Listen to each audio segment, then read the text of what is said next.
The CEO of the Black Entrepreneurs Alliance, Refilwe Monageng, joins us here in studio for more on this discussion.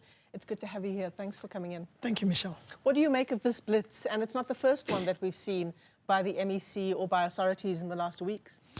Well, MEC Maile has been consistent. I mean, that's a program that's called meaning make your business compliant.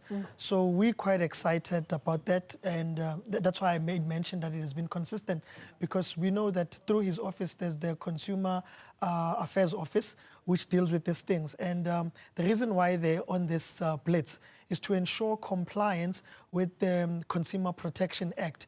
If you look at Section 23(6)(a) and 26(3)(b), which clearly states that if you see in those inspection, they were looking at products, which is your barcodes, the source where it was manufactured or produced, and also the expiry dates. So it is important to ensure that even the descriptions on those products are not written in foreign languages, whereby if you superimpose exactly what they're doing with bigger chain stores and house shops, you would find products that are sometimes written in Mandarin and they don't have expiry dates, or their expiry dates have been tampered with. And that's in violation of Section 23(6)(a), like I said.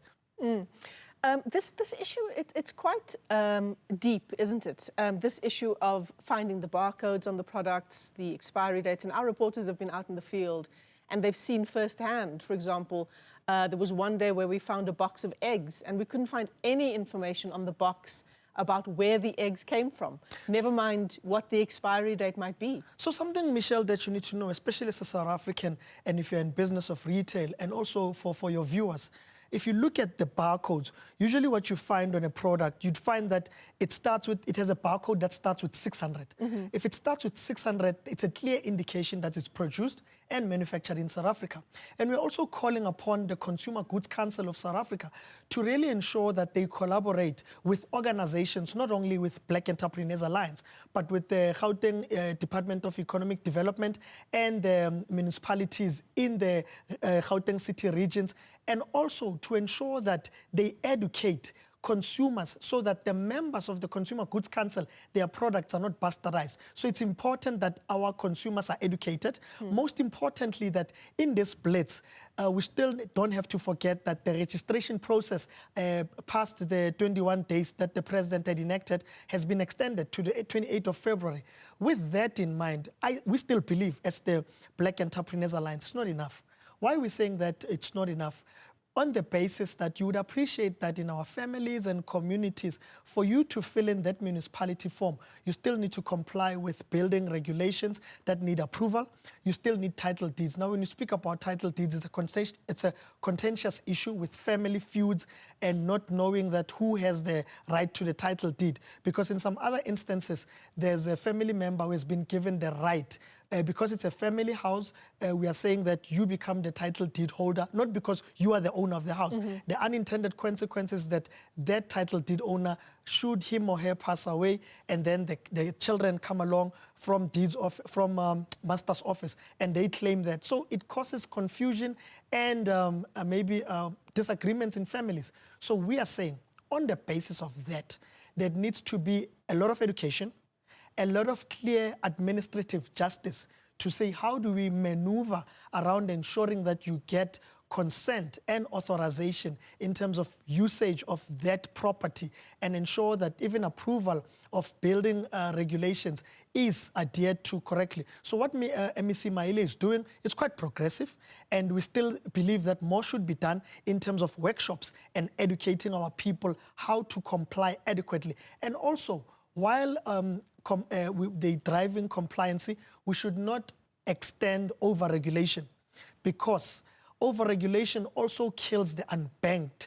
and the informal market, which has also been the blood pulse of township economy. If you read the book from India, the fortunes at the bottom of the pyramid, you would see in India that the tuk-tuks and how the Indian economy is driven by the informal and unbanked economy. So we shouldn't kill that township economy by over-regulation. Yeah, that's true. It's a fine balance, though, isn't it? I want to talk more about compliance demands, specifically insofar as the place of business, so where that business trades, the physical building where that business trades. So if I say that the address for my business is X, but that business is not in my name, is that going to be a problem when I'm filling in the registration forms? Yes and no. Yes, because you need to say your domicile and where do they find you, and that coupled with your business visa. Because when you fill in that application form from the municipality, you need to also put in information from your business visa. That's when you are a foreign national. Right. If you are a South African, you also need to demonstrate that you've gotten consent from the title deed holder to say, here, as Michelle Refilwe Monageng is leasing this property from you, so you give me consent of that. So saying yes and no, it's that I need to get consent from your written. But also, there's also an extension to say you need to get consent from people in your street, your neighbors, that they do allow you to open up a spaza shop. And as the Black Entrepreneurs Alliance, we are a bit concerned about that because we have not seen foreign nationals conducting interested and affected parties consultative meetings. But then we see that with the numbers that earlier on you and I spoke about, to say there were extra numbers of forms that have been issued, and with the returns of those forms, it seems like not a lot of South Africans have resubmitted those forms. It's because we diligently comply.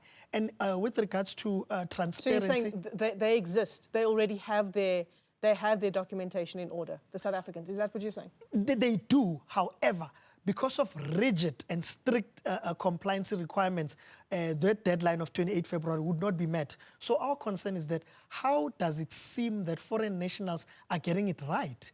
Because then they don't have consent from title deed holders. Now, from an observation, right. I don't have facts with this, but from an observation, how do they get consent from title deeds and building approvals? And it seems to have been done swiftly. Having said that, they have had a front foot in terms of the township economy. How? In the late 90s and early 2000s, when in the emergence of shopping malls, a lot of South Africans were already laxed in terms of running township spaza shops. And then foreign nationals saw a gap. And before they saw a gap, they started by selling carpets. And that's how they conducted commercial intelligence into our communities. And then they named My Friend, and they built a credit trust whereby they would give you carpets and they would say, pay us month end.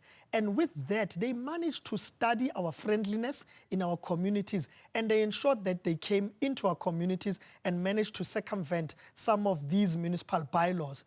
Having said that, they also saw a gap in manipulating exactly Section 23(6)(a) of the Consumer Protection Act, which clearly says that when you sell a product, you should not put an additional amount on the basis of what has been already stipulated. For example, if an airtime is sold for 29 Rand, the foreign nationals, they're selling them for 30 Rand. So they make 1 Rand, and imagine in a community whereby they make 1,000,001 Rands, over 12 months, it's 12 million Rand. What can they finance? We also adding, as the MEC is conducting this blitz, we demand that they should also explore security reports and police clearances, because we don't know where these foreign nationals come from, who are they, and on what grounds are they here in the country. We know and believe in the security apparatus and their home affairs that they've done good work in that respect.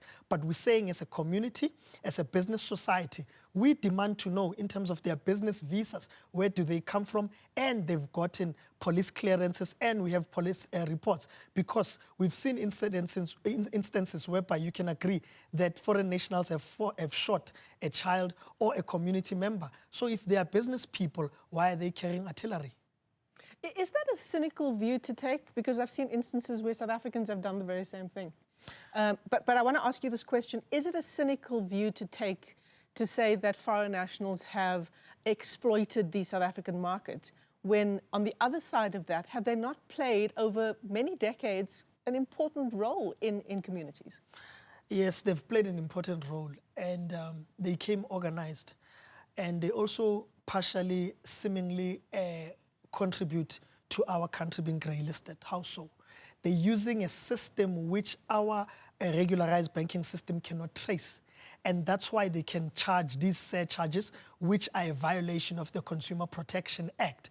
And why would they leave all these other countries and really see fit to settle here in South Africa? Why not in Botswana? Why not in Zimbabwe and any other subsequent countries but landing in South Africa? What is the plan? And you start looking at what's happening in Mozambique and you start looking at happening in South Africa. If they're saying that they're genuine entrepreneurs, we really need to look deep at what it's their end game, because our end game is to ensure with the Department of Economic Development and the Department of Trade, Industry and Commission, is to ensure that we reinvigorate and restart the economy for our country, create jobs, and advance broad-based Black economic empowerment. Absolutely. Refilwe Monageng, stay where you are. We're going to continue our conversation on this food safety blitz and a whole range of related issues around spaza shop ownership when we come back. Welcome back. Let's continue our conversation this afternoon with Refilwe Monageng, who is the CEO of the Black Entrepreneurs Alliance. And I want to pick up, Refilwe, thanks for staying with us. I want to pick up on the issue of foreign nationals. There have been a number of politicians, even government officials who have made statements to the effect that spaza shops and spaza shop ownership should be reserved solely for South Africans. What is the Black, your organization is? The Black Entrepreneurs Alliance. What's your organization's view on that? Okay, there's a recent court judgment in that respect that says that anybody who's in the country legally, they must enjoy the same economic benefits or benefits that South Africans do enjoy. So our South African constitution touches on that. So our position would go with the law. Right. We would love to say, let's have ring-fenced stuff.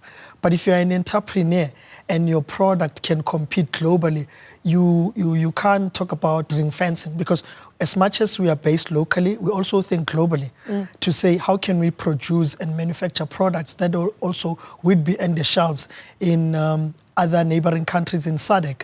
So we're not rigid by saying, no, we must remain here. We must also have an outlook to say, how do we grow as South Africans and ensure that we can have brands and products that can quantitatively compete in other African regions. So we welcome that, and saying that if foreign nationals are here in the country legally with the right documentation to adhere with South African laws and to collaborate with local South African entrepreneurs and add value, by all means, we allow them to be here and collaborate with us in order to advance the South African agenda and the African agenda. Final question from me. In terms of the Black Entrepreneurs Alliance and the kinds of improvements your organization would like to see in terms of regulations, in terms of the operational framework to support the growth and sustainability of spaza shops, where do you see that going?